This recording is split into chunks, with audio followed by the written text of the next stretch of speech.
Председателе, почитувани, денес на дневен ред е годишниот извештај за работата на Државната комисија за спречување на корупција и судир на интереси за 2021 година. Ке почнем со тоа дека ДКСК ги надмина проблемите со несоодветниот простор и техничките услови од страна на владата и се доделени нови простори, а инсталирана е компјутерска опрема обезбедена од Европската комисија. Во 2021 година ДКСК ги зајакнува своите капацитети со 12 нови вработувања и преземање на вработени од политичкиот систем. Но и покри вработувањата, пополните се само 53% од работните места. Тоа го пролонгира рокот на одлучување и ја намалува ефикасноста на работењето на ДКСК. Во извештајот на Европската комисија се истакнува проактивноста на ДКСК во борбата против корупцијата и се препорачува дека напорите за подобрување на нејзиното функционирање треба да продолжат, особено со доделување на дополнителни средства за вработување на нов стручен кадар, а од извештајот на Европската комисија за борбата против корупцијата во нашата земја за 2021 година сме добиле оценка 1,52. Не можеме да се сложиме дека има некој напредок во борбата против корупцијата. Државата ја тресат бројни афери и скандали за кои нема разрешници, а исто толку сомнежи и за корупција. Европската комисија нотира многу забелишки, ги нотира сите недостатоци во системот на државата и ги укажува на патоказите каде треба да се движи државата во сите сфери на општеството. Извештаите на ДКСК и Европската комисија се поклопуваат во повеќе од 90%. Тоа значи дека се детектирани слабостите и тие треба да се решат.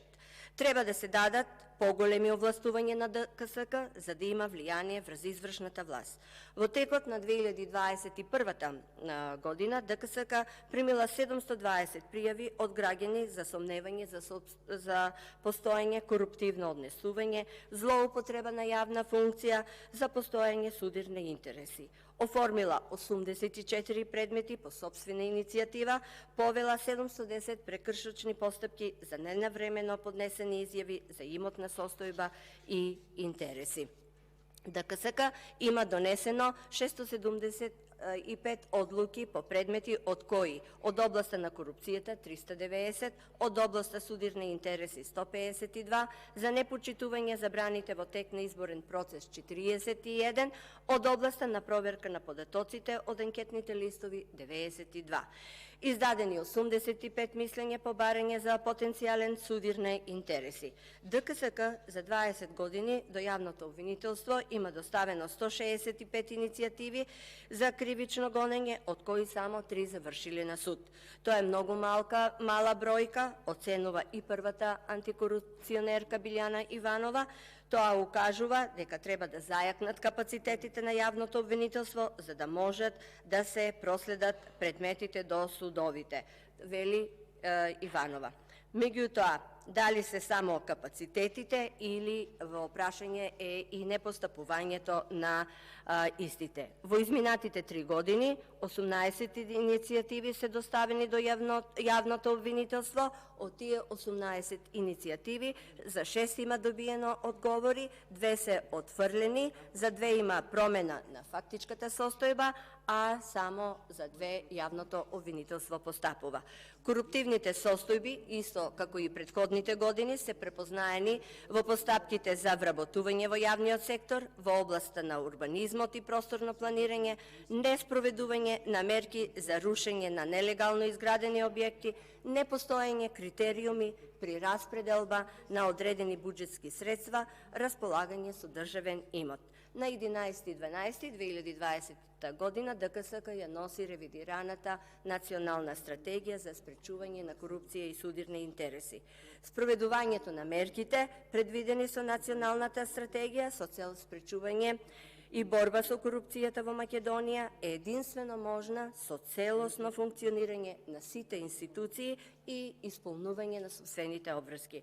Помалку од 20% е реализацијата на националната стратегија од страна на надлежните институции, меѓу кои најслаби се областите вработување, политички систем, органи на спроведување на законот, здравство, образование, труд и социјална политика, земјоделие, економија и бизнис. Истражните органи не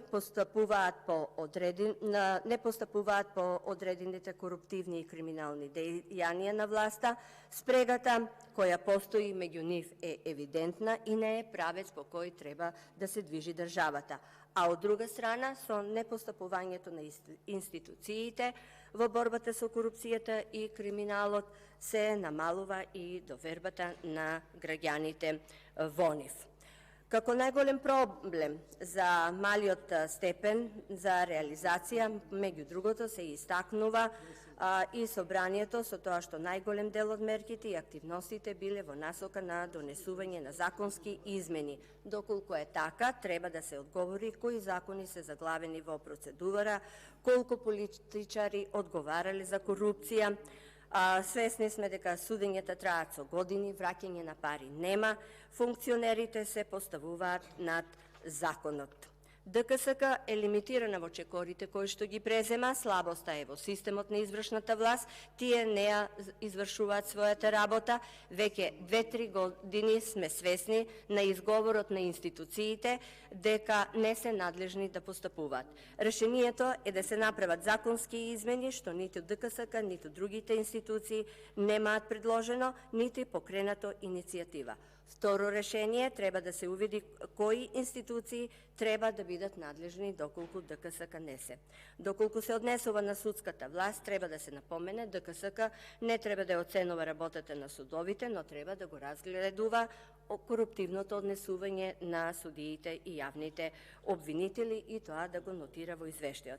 ДКСК може да го испита судирот на интереси и корупцијата во Академија за суди и јавни обвинители. Сведоци сме дека корупцијата е распространета во многу области. Нема напредок во борбата со корупцијата и криминалот. Пример за тоа е несреќата во модуларната болница, несреќата во Бугарија, каде што загинаат 45 македонски граѓани и 7 беа ранети. ДКСК се обврза да достават иницијатива до Основното јавно обвинителство за утврдување на одговорност на министерот за внатрешни работи. До сега нема на покрената одговорност. Во нормална држава не треба да се бара одговорност. Министерот треба сам да се ја поднесе оставката како резултат на овие случувања. Кај нас евидентно сведоци сме дека двајца генерални секретари се разрешени, се теретат за криминал, а нема одговорност за премиерите. Борбата на ДКСК против корупцијата и судир на интереси во многу наликува на борба со ветерници. Дали тоа понатаму ќе влијае на нејзината работа, во нејзиното понатамошно работење и ќе ја инхибира, времето ќе покаже. ДКСК треба да поднесе иницијатива за аферата Броило, тешко 26 милиони евра.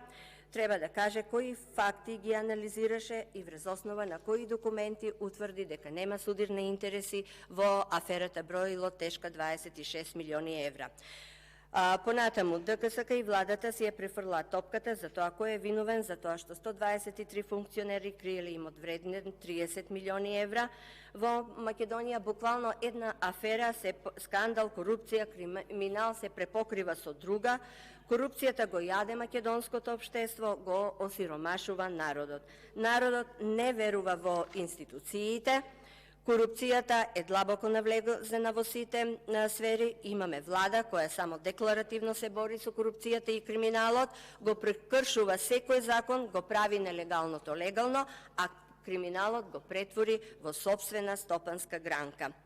Доказ дека нема напредок во борбата со корупција и криминал се бројни афери, скандали, а тука е и аферата со мафија. Со корупција и криминал не се станува членка на Европската Унија, со виткање кичма уште помалку се шансите за влез во Европската Унија. Евроинтеграциите на Република Македонија мора да бидат врз основа на мерливи копенхашки критериуми, а не врз основа на понатамошни подкупување на македонскиот идентитет. Благодарам.